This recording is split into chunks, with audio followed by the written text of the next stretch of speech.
The jota is a Spanish folk dance popular in Spain dating back centuries, with different variations depending on the region. Jota is derived from Latin and means jump, which describes the lively, bouncy movements of the dance. Castanets are percussion instruments that almost tickle the ear and are used in Moorish, Ottoman, ancient Roman, Italian, Sephardic, Swiss, and Portuguese music, but also by the Phoenicians 3,000 years ago.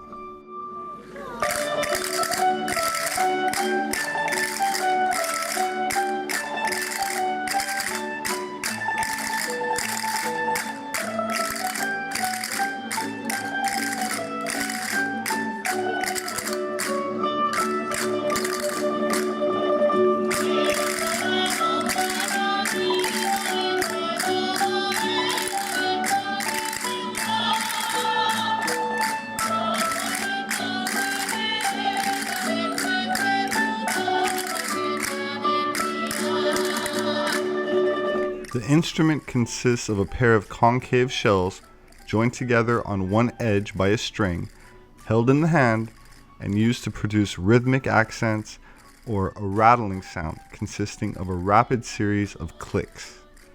Although the castanets were not used in the Americas, the jota is clearly the foundation of many couple dances in the Americas, courtship dances, such as the jota tapatio of Jalisco, Mexico.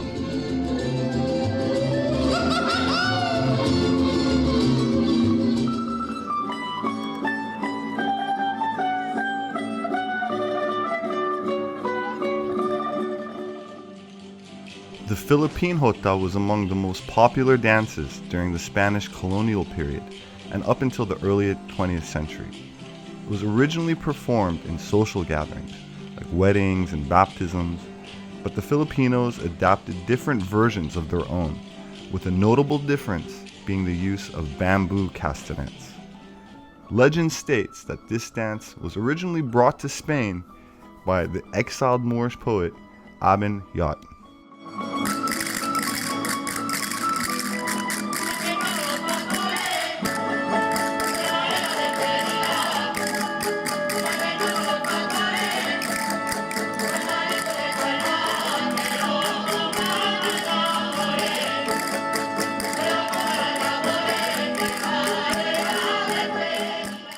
The Spanish occupation by the Moors began in 711 AD, at first mainly by Berbers, later joined by Arabs, crossing the Strait of Gibraltar from North Africa and invading the Iberian peninsula. The Berber tribes of the region were noted in classical literature as Mauri, from present-day Morocco, subsequently rendered as Moors in English and other Aryan or Indo-European languages. The Berbers are currently located geographically around Mount Atlas, but inhabit much of North Africa long before the Arabs arrived. The Berbers are considered the aboriginals of the area, and their origins beyond that are not officially known. Here we have a population, many of whom have blue eyes and light hair, living in Northwest Africa of all places, and among some of the blonde tribes still living near the Atlas Mountains of Morocco, the percentage of Rh negative blood can reach 40%. Now keep in mind, that's not the general national average, but restricted to certain local tribes. Anthropologists, for the most part, dismissed them for many years because they didn't fit well with the out-of-Africa paradigm. So it was presumed that they had migrated from somewhere in Europe.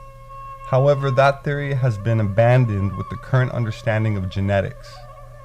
Scientists now accept the genetic evidence that concludes Berbers are an indigenous people, which they believe are descended from native Upper Paleolithic Cro-Magnon types going straight back into the Pleistocene or Ice Age. This should make it easier to understand why the oldest remains found in Egypt, nicknamed Ginger, and currently on display in the British Museum, has naturally red hair. This is pre-dynastic, which means before the pharaohs and before the accepted dating of the pyramids. I can go on for quite some time about blonde and red-headed mummies, and blue-eyed statues. Parce que le mot berbère, étymologiquement parlant, veut dire de la forêt, veut dire sauvage. Hein. C'est un mot qui vient du grec, que les Romains aussi ont utilisé, que les Français utilisent sous forme de berbère et que les Arabes utilisent sous forme de barbare. Hein. Et c'est un mot qui n'existe pas dans notre langue. Hein. Nous nous appelons Amazigh et non pas berbères. What angers Miriam is that while her people are being written out of the nation's history books, their traditions are being stage managed for tourist dollars. Ce qui m'a surtout embêté, c'est les filles qui sont les Arabes déguisés en Amazigh. Là, je trouvais ça un peu fort, quoi. Ouais. Pour prendre des photos pour le souvenir avec les touristes. But Miriam has found like-minded militants who are driven to discuss exactly those issues. Tu crois qu'on est ici depuis 33 siècles? On n'a pas d'histoire. Si on l'a, mais les cachettes. Il faut réécrire l'histoire du Maroc. Il faut réécrire l'histoire parce qu'on nous l'a volée. Parce qu'on a des hommes ici. On n'a qu'un petit paragraphe dans l'histoire. Un petit paragraphe qui dit... Ksint. Même ce petit paragraphe, ils l'ont fait sauter. Ah ouais. Un petit paragraphe d'Amazigh. And when we stop into a tent to while away the evening, we find out it's not Amazigh music at all.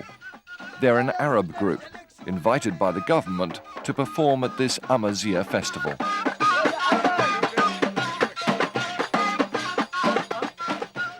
Later, I ask Miriam if she's been saddened by what she saw at Imeshil. Ben oui, parce que nous étions sûrement 99% ou quelque chose de ce genre. Nous sommes aujourd'hui 70. Demain, ça sera 60, 50, 40, 30, et puis on sera comme les Indiens d'Amérique. Amazigh are the non-Arab people native to the Mediterranean that not only predate Arabs, they predate any sub-Saharan Africans in North Africa. That, although is part of the African continent, is more importantly part of the Mediterranean. More important to seafaring populations, that is. The Carthaginians were Phoenician settlers in modern-day Tunisia, another region of North Africa, who shared genetic affinities to the Berbers and Phoenicians. Like other Phoenician populations, their urbanized culture and economy were strongly linked to the sea. They also share symbols, such as the five-pointed pentagram, incidentally the same amount of points as a pyramid, where we count 4 on the base, and the 5th represented as the missing top, including an eye. Or the 5-fingered Hamza, popular in North Africa and the Mediterranean, which also features an eye, always blue, like the blue eyes depicted on the statues of ancient Egyptian pharaohs and Sumerian nobility. There would also appear to be a clear relationship between Phoenicians and the ancient Hebrews that stretches as far away as Spain. So King Solomon would send, along with King Hiram of the Phoenician Empire, fleets of ships every 3 years to Tarshish to bring back gold and silver, exotic animals, exotic fruits, and so forth. This ancient Tarshish is none other than Sepharat. You must say, what's Sepharat? Sepharat is Spain. Even to this date, Spain is Sepharat. And from there you derive the term Sephardic or Sephardim that are the initial ancestors of Jews in Spain, that's Sepharat. Now, talking about Christopher Columbus.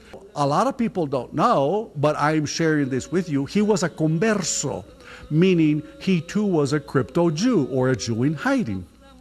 It so happens that the majority of the passengers on La Niña, La Pinta, and La Santa Maria, his fleet of ships, were of our kind of surname. What kind of surname? Hispanic surname, Spanish surnames. We are the descendants, many of you are descendants of the secret Jews of Spain.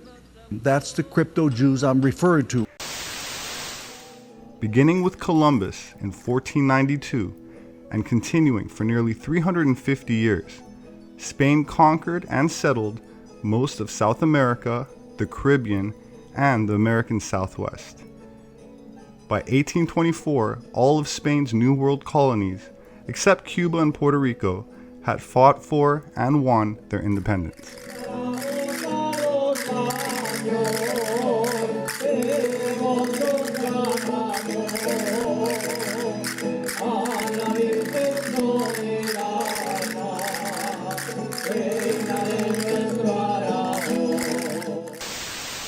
Secrets are coming to the surface. The hidden Jewish heritage of who knows how many Hispanics is coming to light now through DNA and genetic testing. More and more families in northern New Mexico and southern Colorado are discovering there is more to their history than they ever knew. A short hike up a small mountain west of Los Lunas. It's a spiritual journey for Bill Sanchez, a man who comes here to see this, the Ten Commandments etched in stone. My belief is that they came here to this mountain. Once he gets here, Sanchez puts on a yarmulke and a prayer shawl, and then he prays. Just like the prayer, the words on the rock are written in Hebrew. I believe that here our Sephardic ancestors had a community where they worshipped freely. The work of Jewish settlers who practiced their faith in secret up here hundreds of years ago. And he says he's living proof. 80% of my DNA is Sephardic Jewish. Sanchez is a priest at the St. Edwin Catholic Church in Albuquerque's South Valley. Inside the church, symbols of Father Bill's alter ego and the balance between the religion he's always known and the ancestry he confirmed through DNA back in 2001. Guess who's my father there? He's a little boy. Family secrets now make sense. That's his dad, wearing a yarmulke in an old family picture. Its secrets are still waiting to be found. Sanchez is now working with other New Mexico Hispanics, eager to learn about their secret past. I said to myself, al fin, aquí son mi gente. Finally, I found my people. These are the people that look like me, that have the same customs. Our family had been in the Pewaukee Valley forever and ever and ever. We thought that we were just the descendants of Spaniards that came into New Mexico. Research is showing Sephardic Jews held on to their religion in secret after leaving Spain and Portugal during the Spanish Inquisition, which eventually followed them to the New World. Bernadette Martinez says it's an exciting time. She confirmed her Jewish heritage through DNA testing 3 years ago. We have been hidden for almost 500 years, and that is exciting to me, that there is a God who so cared about us that he took us, hid us, protected us, and now he's saying that this is who you are. Tim Maestas, KRQE News 13. Fascinating.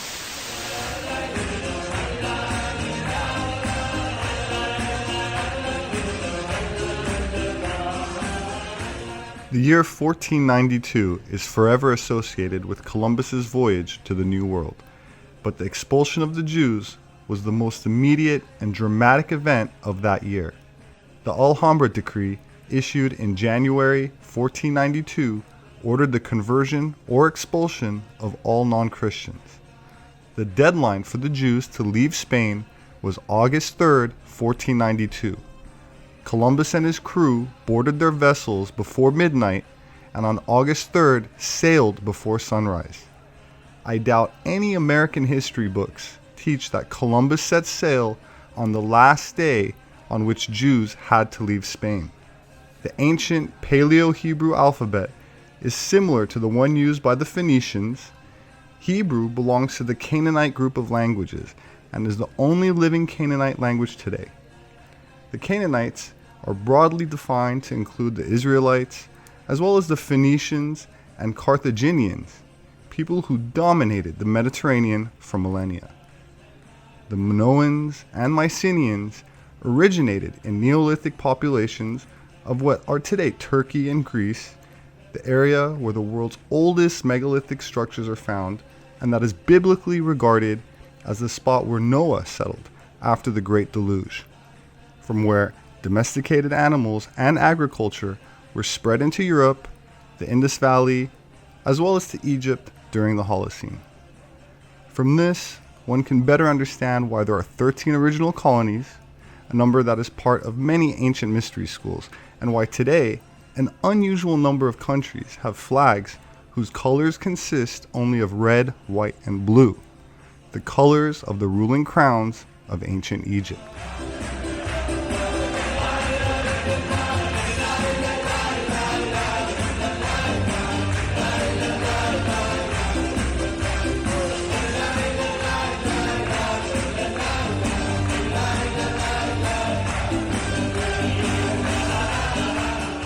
My name is Robert Sepehr. I'm an independent anthropologist. Thank you for listening and for subscribing if you've done so. Please share my videos if you enjoy them. I rely on word of mouth. Thank you to my subscribers that have donated to Atlantean Gardens, the nonprofit organization that publishes my books, available on Amazon.com, and makes these educational videos possible. Don't forget to leave a comment. I'll see you next time.